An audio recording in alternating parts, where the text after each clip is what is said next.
pelo amparo de Deus, pela força que nos mantém de pé aqui nesse mundo, força espiritual principalmente, aqui nos reencontramos, para juntos e unidos, como irmãos que somos, realizarmos mais um trabalho na obra de Deus, nosso Pai. Para tanto, convido a todos para, desde esse momento, nós nos concentrarmos, nós elevarmos o nosso pensamento a Deus, a Jesus, ao nosso anjo da guarda, para que possamos sentir a presença dessas entidades superiores nesse momento, não somente no momento da prece, não somente no momento em que aqui estivermos, mas em todos os momentos de nossa vida.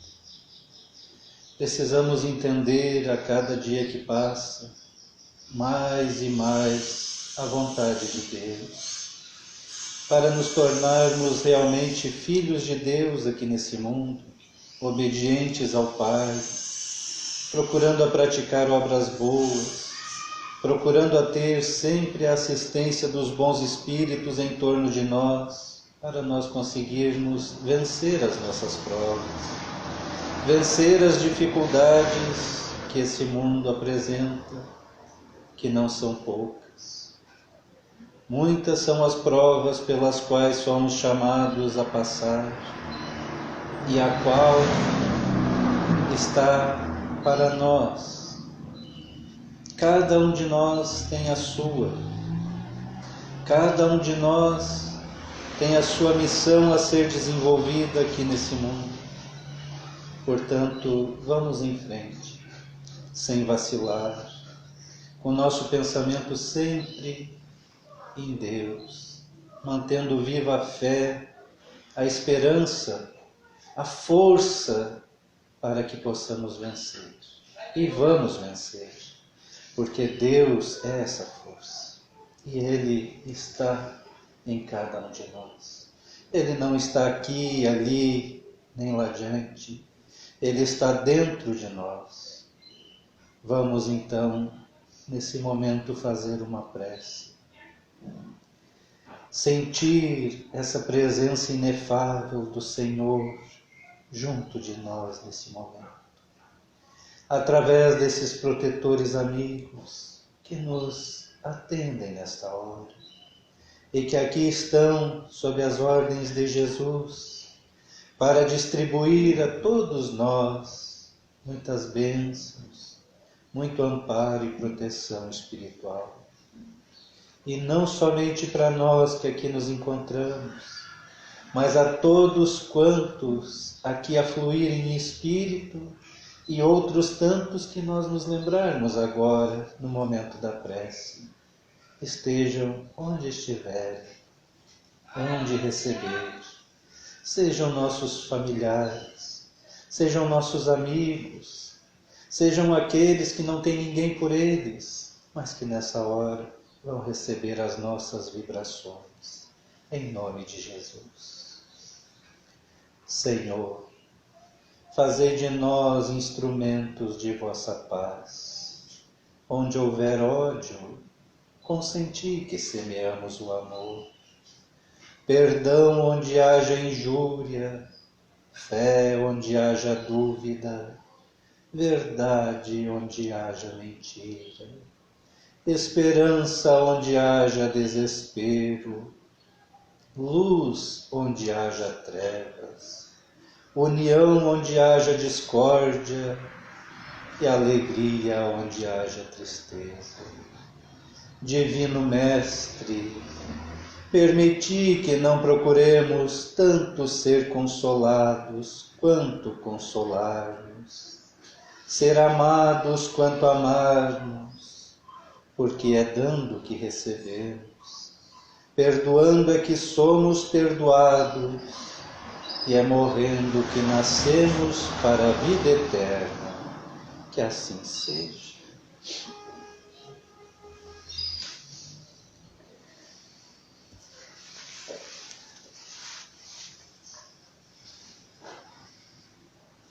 na nossa condição de humano, de encarnado aqui nesse mundo, nós recebemos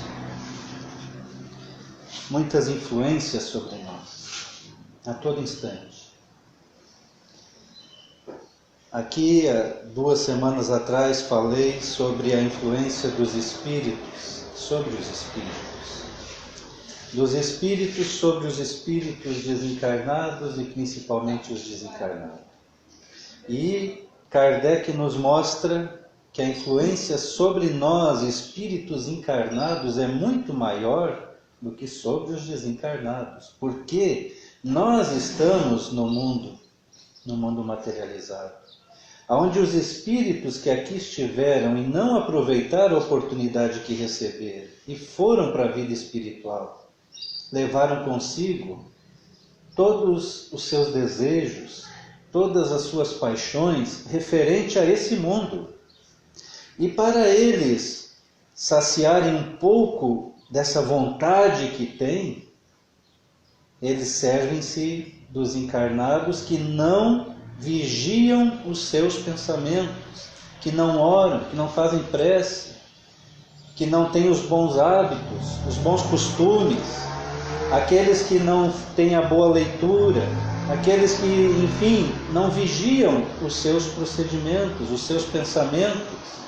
Então esses espíritos aproximam-se de quem assim não cuida, não vigia, e os induz a praticar aquilo que satisfaz o espírito, porque ele, através do encarnado, fazendo errado ou fazendo aquilo que ele quer que faça, ele consegue sugar um pouco dessas energias do espírito encarnado e satisfaz momentaneamente as suas vontades.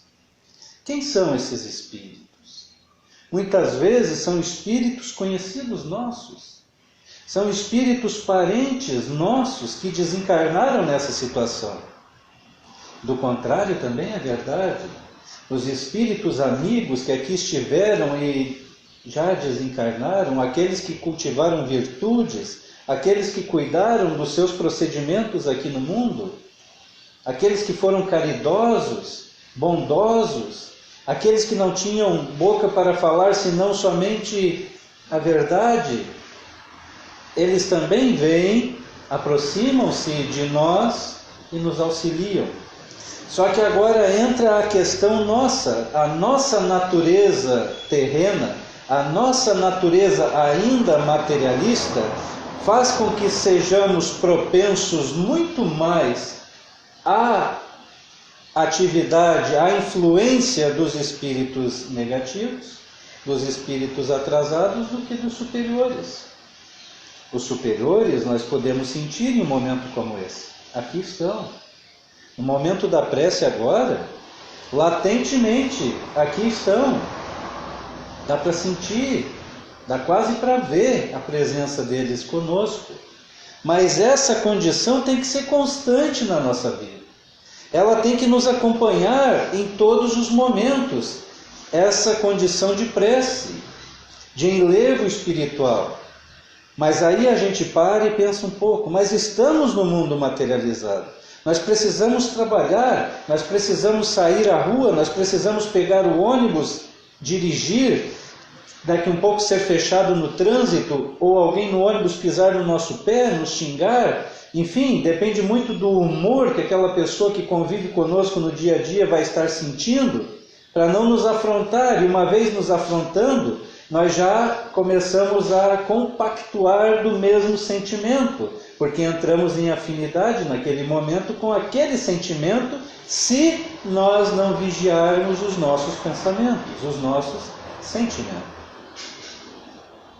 E aí nós entrando na mesma sintonia, passamos a receber aquela carga negativa de entidades inferiores, que nos trazem pensamentos negativos, pensamentos de que, eu não vou conseguir, eu não vou vencer, eu não vou poder isso, eu não vou poder aquilo. Tudo nós podemos, depende muito do nosso pensamento, de como nós dirigimos a nossa vida. Se nós conduzirmos a nossa vida baseado somente em pensamentos negativos, negativa se tornará a nossa existência. Se, em contrapartida, os nossos pensamentos, que é o que comanda o nosso corpo, for bom, for positivo, e sempre dizer, vou vencer, nós vencemos, nós superamos muitas coisas que pareciam num primeiro momento impossíveis. E depois que a gente passa, olha para trás e diz, nossa, eu passei por aquela prova, parecia tão difícil, mas no fim nem foi tanto, porque nós vencemos. E o pensamento positivo atrai positividade. A positividade quem é, senão o próprio Deus, manifesto em nós. Então, desde o amanhecer, na nossa convivência de todos os dias, com todas as pessoas que Deus colocar na nossa vida, nós devemos alimentar um sorriso, uma palavra positiva, uma palavra de conforto, uma palavra de esperança. Se às vezes a pessoa chega, é muito comum no dia a dia, olha, a gente pega um ônibus, às vezes a gente sobe e diz bom dia e o motorista nem responde, às vezes aquilo já nos choca. Poxa, eu cumprimentei, ele não me cumprimentou, e aí já fica martelando aquilo ali na mente, e a pessoa já deixa de cumprimentar o outro. Aquilo afeta tanto a pessoa, que ela deixa de seguir adiante com o seu propósito positivo. E não devemos desistir, não devemos deixar que essas coisas nos abalem. Estou dando um pequeno exemplo, imagine um outro maior, quando alguém nos defronta realmente, quando alguém nos confronta. Às vezes um vizinho, às vezes no trânsito, às vezes no serviço, enfim, não importa onde, alguém chega com toda a maldade tentando nos prejudicar. Se nós deixarmos que aquele sentimento daquela pessoa tome o nosso, ele nos derrota. Aí a gente sai derrotado. Mas não podemos dar importância para isso. Pelo contrário, vamos levantar a nossa cabeça e seguir em frente. Se ele não compartilha dos meus bons sentimentos, o problema é dele. Agora eu vou continuar. E aí você cumprimenta o próximo que encontrar e o outro vai te dar um sorriso. E se ainda não te der, dá para ele um sorriso. Faça isso e você vai ver que o mundo vai melhorar. Porque as coisas ruins estão acontecendo à nossa volta e às vezes a gente não dando muita importância para isso, passa despercebido. Temos que avaliar mais as coisas boas. Eu já nem sei agora se leio primeiro o que eu trouxe ou se comento. Vou seguir comentando nisso daí. E complemento com a leitura então, porque diz assim, pensem comigo, o que é, eu só pus uma frase aqui, o que é receber a palavra de Deus? Nós estamos aqui hoje. Vocês aqui vieram. Muitos eu estava ali concentrado e já pude perceber nitidamente o movimento espiritual aqui, desse pequeno tempo. Muito intenso. Muitos espíritos necessitados já estão aqui há muito mais tempo do que quando nós chegamos. Soma-se a ele nós, que viemos aqui, e tudo isso em nome de Deus. E receber a palavra de Deus. Aqui recebemos hoje a palavra de Deus.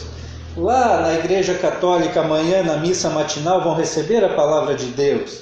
Lá no culto evangélico desta noite, vão receber a palavra de Deus. Mas o que é realmente receber a palavra de Deus e para que ela serve na nossa vida? Receber a palavra.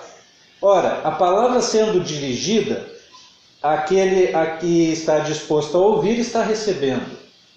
E eu não posso pensar diferente que alguém vai sair de casa para vir até um ambiente como este, senão para receber realmente a palavra. Porque para passar o tempo, a pessoa tem outras atividades. Só para passar o tempo, ele senta lá na praça tomar um chimarrão, ele vai no shopping passear, ele vai fazer um passeio, isso é passar o tempo. Agora, vir aqui é receber a palavra de Deus e os fluidos de Deus. Agora, recebendo a palavra de Deus, ela está no quê? No que você percebe a palavra de Deus? Então, hoje eu encontrei um autor, que eu tenho um livro dele, e encontrei um outro na internet. Agora vou procurar para ver se encontro para comprar esse livro aqui. É O Caminho Infinito, Buscando a Iluminação Espiritual, de Joel Goldsmith.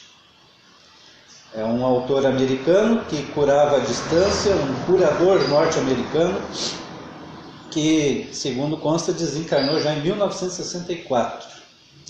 Lá no Esteio, o mestre Oswaldo fez muita referência a esse homem, porque o outro livro que eu tenho dele é A Cura pelo Espírito. E ele coloca uma questão dizendo assim, compreendemos que nem a visão, nem o ouvido, o tato, o olfato ou o paladar podem nos revelar a verdade espiritual ou sua harmonia. Por isso, tal revelação só pode nos acontecer através de outra faculdade, a intuição, que atua pelo sentimento. Essa é a parte espiritual. A parte espiritual nós não sentimos pelo tato, nós não sentimos pelo ouvido, nós não sentimos pelo olfato ou pelo paladar. Nós sentimos ela de uma forma que não tem explicação. E que é isso, é a intuição que atua pelo sentimento. Agora, o nosso sentimento, ele está formado no quê? Ele está pronto para receber o quê? Se o nosso sentimento é de quem espera receber de Deus o seu amparo, os seus fluidos benéficos, tudo que nos ajuda, nós estamos nos aproximando de Deus e buscando nele. Mas para recebermos, nós temos que observar aonde que Deus se manifesta e de que forma que ele se manifesta. Através do sentimento, muito bem. Mas se o nosso sentimento ainda é de dúvida, se o nosso sentimento ainda é de ódio muitas vezes por alguém, se o nosso sentimento ainda é ter inveja dos outros, se ainda é ficar falando da vida dos outros, enfim, se são sentimentos negativos, você acha que nesse momento então é Deus que está ao nosso lado e que estamos nos capacitando a ter a sua presença constante em nós, já que o reino de Deus está dentro de nós? Não, é nesta hora então que as entidades superiores que vêm a mando de Deus afastam-se de nós. Porque as entidades superiores não querem que você sinta inveja do outro. As entidades superiores não querem que você sinta ódio do outro. Elas não querem que você sinta o materialismo presente, enraizado na sua vida, onde só o que tem valor são as coisas materiais. Elas não querem, porque elas não têm parte com isso. Por mais que Jesus nos ame, por mais que as entidades superiores estejam prontas para nos ajudar, muitas vezes nós levantamos em torno de nós um muro, uma muralha tão alta que se torna intransponível para que elas cheguem até nós para nos ajudar. Mas é nós que criamos. É o nosso sentimento que não está de acordo com as entidades superiores, porque elas estão sempre prontas. Lembra-se quem estava aqui semana passada, ainda falei, do quadro, ou foi na outra, não importa, foi nessa semana passada, sim. Daquela exposição que um pintor famoso realizou, pintou um quadro e vários outros expôs à venda. E um deles ele deixou coberto. Quando já todos os outros haviam sido negociados, ele descobriu aquele quadro, dizendo que aquele ele não venderia, porque era o quadro mais lindo que ele já havia pintado em sua vida. E aquele quadro retratava Jesus diante de uma porta. Só. Aí os críticos sempre presentes chegaram para ele e disseram: tem um defeito nesse teu quadro. Essa porta que Jesus está diante dela não tem trinque. Como é que Jesus vai